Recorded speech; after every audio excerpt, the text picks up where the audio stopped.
Hi guys, welcome back to another craft video. In today's video, I'm going to be telling you how you can make your very own photon bead, which you see in front of you right now. So photon bead is from my favourite simulator game on Roblox called Bead Swam Simulator.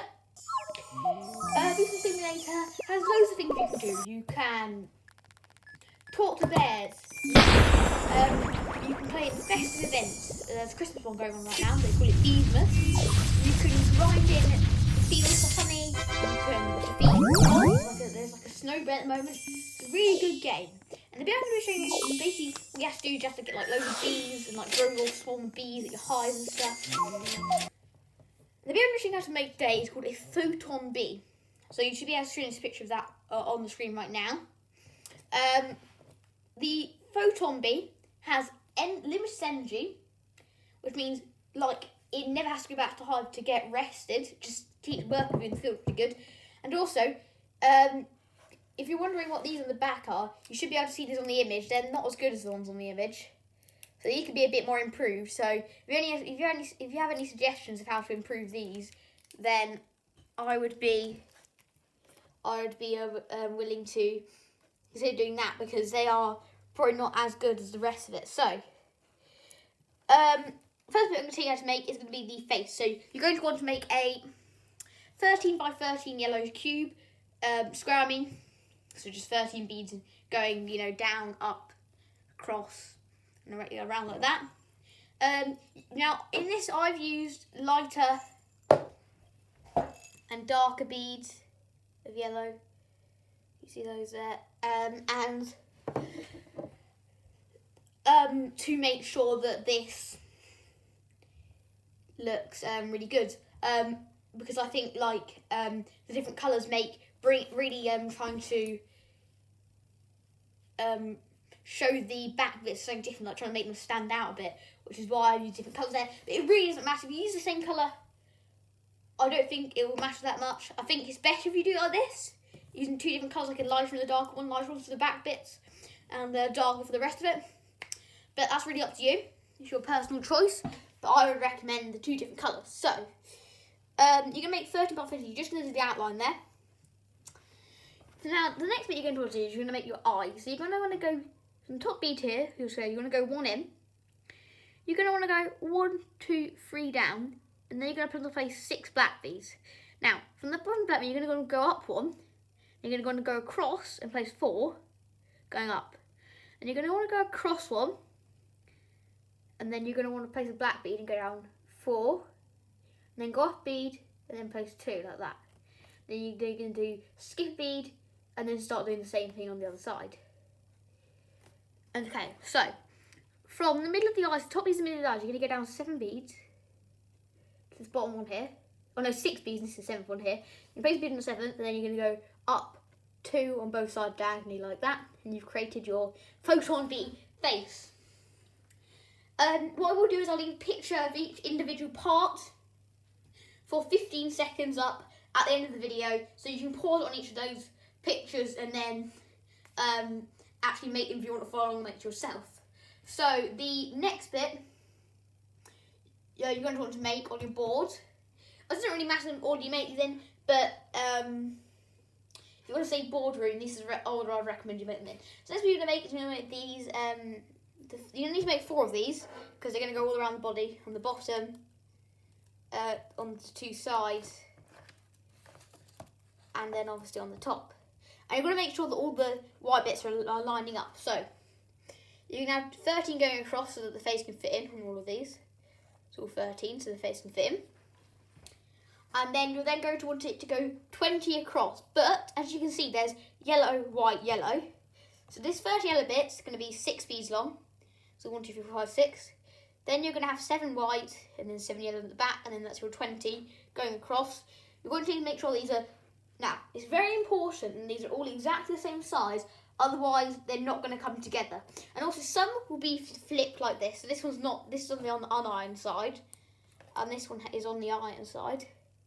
So it'll be the opposite one. It's really your personal choice which way you have them, but remember the opposite one. So the opposite one will be flipped the other way around for the bottom and the top. But these ones will just be the same. So these are both on the iron side, as you can see.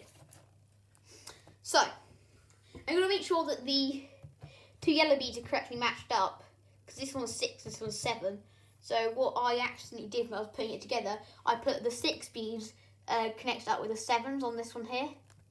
So I had it the other way around. I had these 6 beads matching up those 7 ends, and then the whites were a bit offline and stuff, so I had to fix that. So make sure you don't make that mistake when you're putting it together. The next bit you're going to make is you're going to want to make the wings. Now these are simply going to be 13 by 13 squares, like the face. Nothing fancy about them, just 13 by 13 white squares. What I was considering doing, and if I didn't make another bead, what I'll probably do is I'll probably use glow in the dark hand beads, because I think it'd be quite cool at night. You could have them glowing in the dark. Also, this might be quite a nice thing if you can make it strong enough to put up on your ceiling and hang it down like that. That might be quite a nice thing to do with this. So the next bit you're going to need to make is just going to be the back, and this is simply going to be, you're just going to make this square. It's going to be like a 13 by 13 yellow square. Now, you're going to need to make 8 of these triangles. I would recommend you use a lighter colour, so I think it can make them stand out more. But also you don't have to, you can use the same colour, or you can use a dark colour, or just the colour you're using for all of it, that's fine. You don't have 2 different shades. So these triangles are going to be made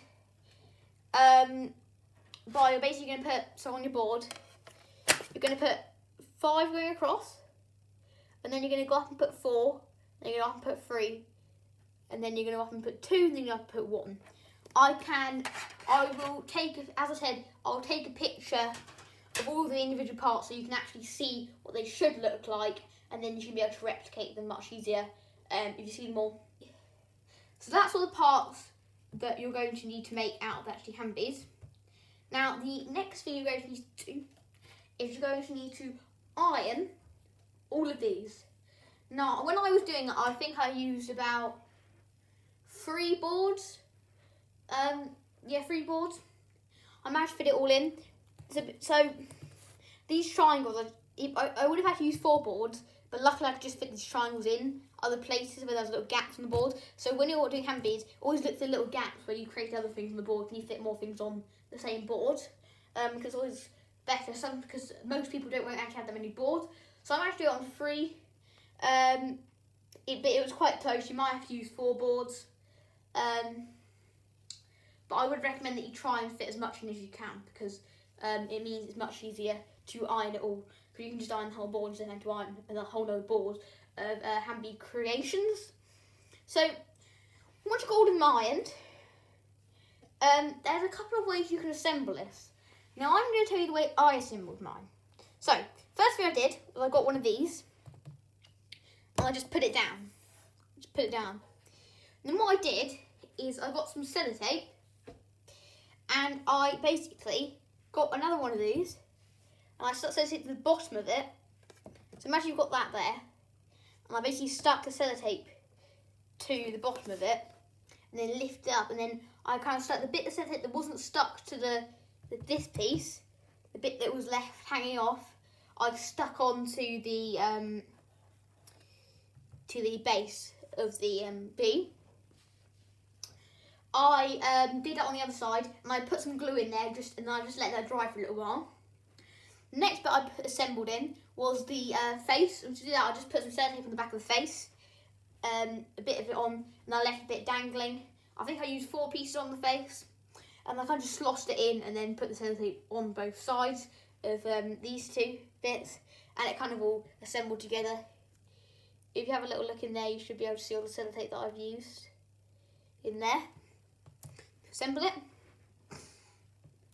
Then I fitted in the back piece, doing the exact same thing as I did on the front.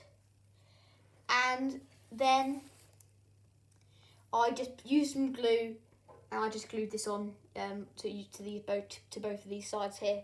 I just glued the top on like that. Now, what I then did is I then flipped it over, and I arranged the little triangles that we made earlier. I glued them on, and I just arranged them in a different order and let them dry. Now, the hardest bit of this to assemble, the only one bit left, and that's with the wings. Now I've kind of made a contraption here with the wings. Now you don't have to do this, but this is what I did. So basically, I've got this little bit of wire, and what I've done is I've stuck that through the whole of the bee. It's come out on both sides, and I've looped it over. And what I've done is I've used sellotape to stick the wing on top of the wire, and I've used glue to glue it to the side of the bee. And that's how I got the wings. They did take quite a long time to dry, so what I had to do is I had to rest them on stuff like these two pots. I had to rest them on these two pots here, like that, so that they could dry and be ready. So, that is how I made my very own photon bee. So, thank you guys for watching. I'll see you next time. Bye. And remember, I'm going to put 15 seconds pictures of all of the parts on the very end. So, I'll see you next time. Bye.